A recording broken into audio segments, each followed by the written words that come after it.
Hi guys, this is Meghan Wright from Astoria Mutual Aid Network. I'm here with Lou and Rocky from the Astoria Pug, and we are doing our next community spotlight.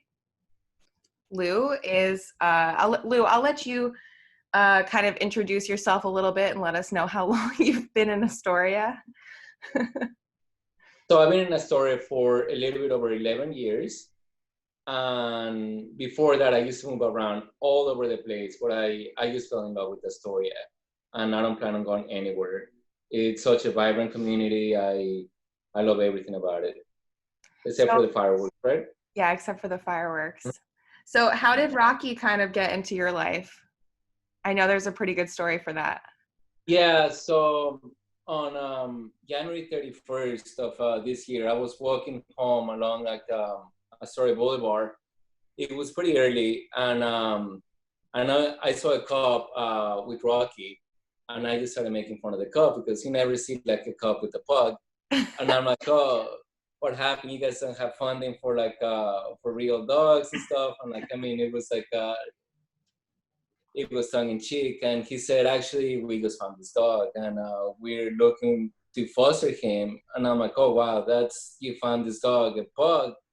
I'm like, let me talk to my landlord and to my partner to see if we can foster him, because I'm pretty sure that somebody's missing him.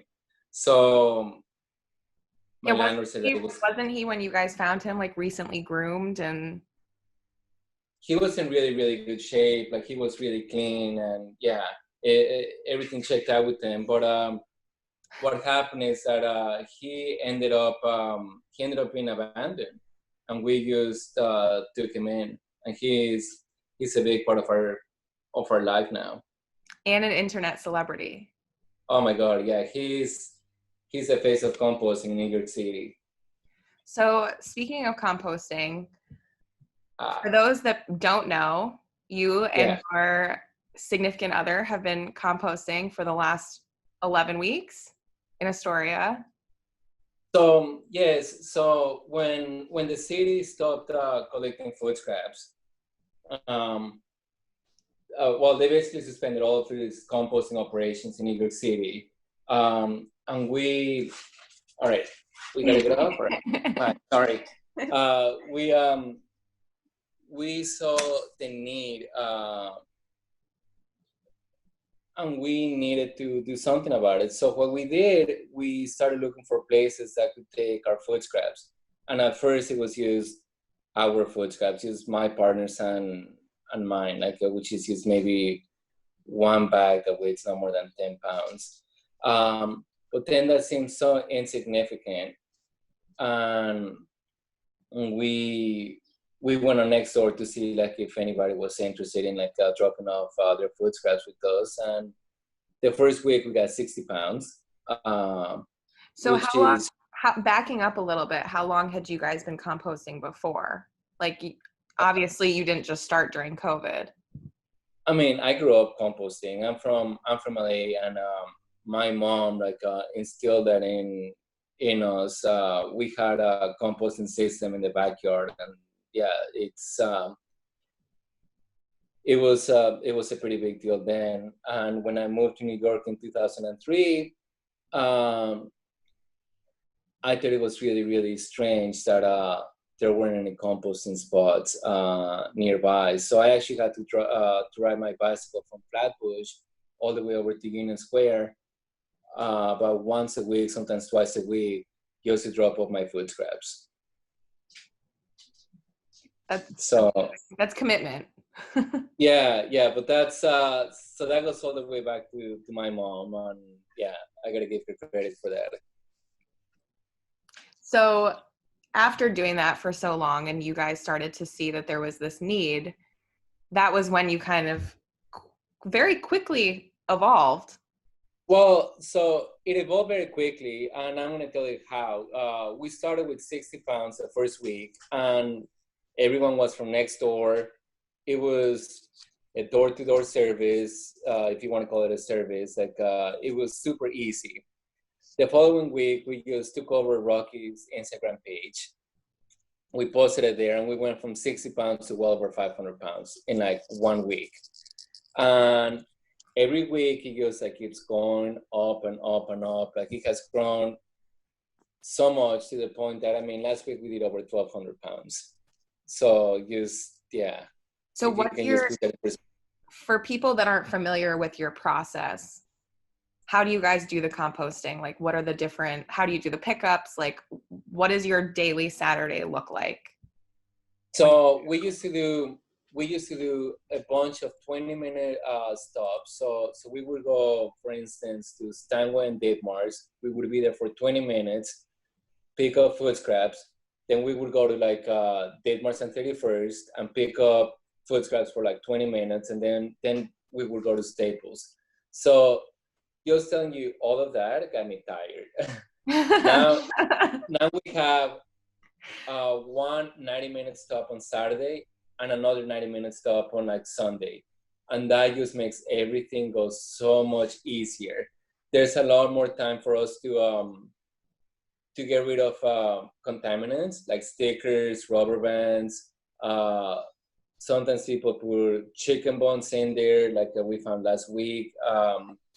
So it's a lot easier to clean the compost and then to compress it, because you don't have to like unpack and then pack right away, essentially, which is what we were doing.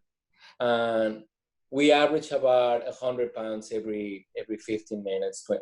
Yeah, so that's yeah. And people come to you. So you post the locations and people know where you are and they bring their scraps. So we have a newsletter, and the newsletter keeps growing every week. We see a bump of at least 10% every week.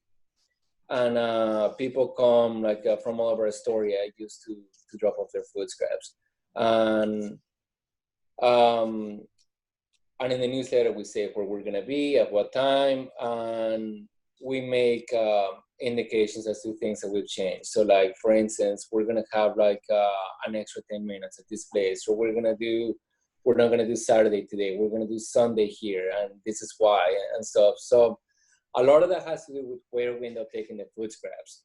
So there are a lot of moving parts to this. We were incredibly thankful to the fact that we recently started working with Randall's Island, and they're taking 300 pounds. So we gotta be very, very respectful of their schedule. So that's something that we gotta factor in.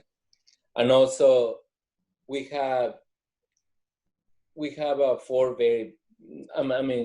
commercial bins spread throughout Astoria, and we gotta be incredibly careful in how we store everything there, so that we don't lose our access.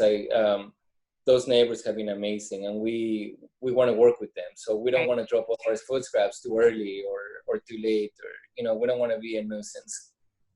We want to be respectful and keep those relationships, and hopefully more relationships. Right. Yeah. Well, that's really cool. So you mentioned like what you were being hung up on previously with like stickers and chicken bones. Like, what are the biggest things that you guys are seeing on a weekly basis that people are putting in their compost that they shouldn't be putting in them? So people are getting a lot better about how to drop off their food scraps. They're pretty receptive to the feedback that we give, both on Instagram and also like in our newsletter. But we still see rubber bands. Or for people that don't know how to compost and are looking to compost, like what are the things that are hard no's that they can't have? So those pesky little stickers that you see like in all the products that you buy, they're actually really bad for a composting operation, especially like if it's a really small community garden, because those do not break down and they just contaminate all of your food scraps. And when you put them back onto the field or wherever you're putting them back, you're still gonna see them, because they are actually made out of plastics. different plastics. So they will never break down. The same goes for rubber bands. Anything that is like meat or dairy, it will just stink up and contaminate your compost. It just doesn't break down. Or I mean, it does break down obviously, but it will break down considerably slow at a much slower rate. So yeah. Also those biodegradable green bags that you can get just about anywhere, and those actually break down pretty slow. So if you have a small operation like a community garden, like all the community gardens that are around those, like Two Coves, like in Western Astoria, they cannot process that because their space is so small. And when you take one of those bags, it will use once you see them in the soil, you will actually see little chunks of that bag. Got it. So yeah. I heard seen you post on social media too, staples and things like that are ending. We get staples. We also get money. So far, we have gathered $2.37. So I like to think that people think that it's compostable and it will regrow. So it'll grow a money I like that thinking. Yeah. So my knowledge is very limited in terms of what the city cut. Why did you guys have to start doing this? So the city decided that they were going to save $7 million, and they decided to cut the funding for all its composting operations in all the boroughs. And that also meant that more than 90 people are unemployed now as a result of this. So I had seen one day I was walking home one Friday morning and I was on 31st Street and I was walking underneath the train by Broadway, and there were people there that were accepting composting donations, probably in January or December. So will those operations will no longer be happening? Right. So right now it's a very crucial week, this week and then an ensuing week, because the budget for the city has been made. So we're asking people, we're really urging them to reach out our local politicians to tell them that how imperative it is to have composting back in the city.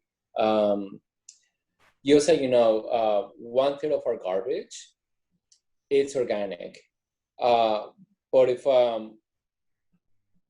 we don't bring composting back, all of that is just going to go to landfills, and there are way too many problems with that to even start describing. So that's that 1/3 is what we're trying to save, and it only takes $7 million to save that. So, do you guys anticipate doing this beyond just for the foreseeable future? What do you see as the future of Astoria Pug in terms of composting? So, in an ideal place, our local government will see how let me choose my words wisely, how short-sighted it is for them to cut funding on all of its composting operations, and then they will reinstate it by the end of next month. That I think can happen, but realistically, I don't think that will really happen. So we are going to stick around for as long as it's needed in Astoria, and that will be pretty sad in the sense that I think that we really have to pull away from the cute story of a pug composting to how local government has dropped the ball and has put that responsibility on its citizens. And I think that's where the focus should really be. And if we have to do this for a year, we will do it. But that really goes to show what kind of government we have. Right. Well, I think you guys, in doing this and having such a presence on Instagram, I mean, we've seen in the last 4 months how many people in Astoria have come together for all varieties with the Astoria Mutual Aid Network, the Connected Chef, the Astoria Food Pantry, what you Right. guys are doing.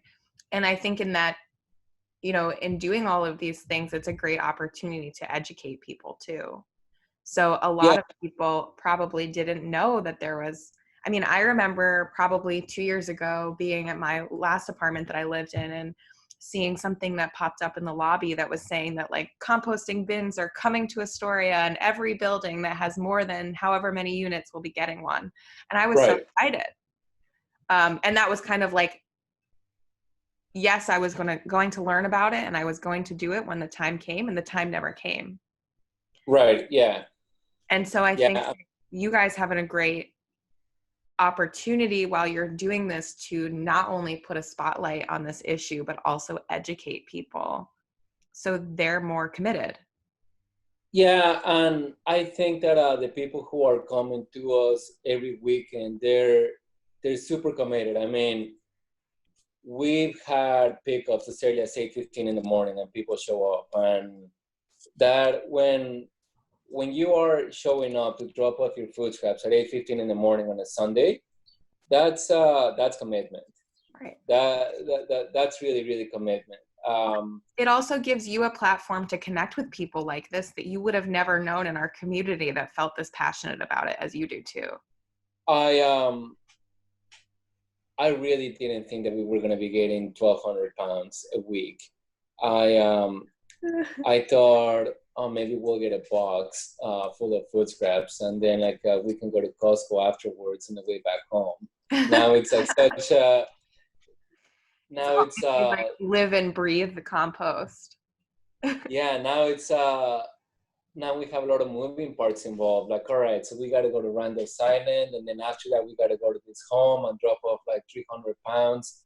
We talking hundreds now. Yeah, when thousands. it comes to doing that. So it's very new to us still. Yeah. Well, and you guys are a small operation too. I know that you guys have gotten a few volunteers. And I really want to touch on that.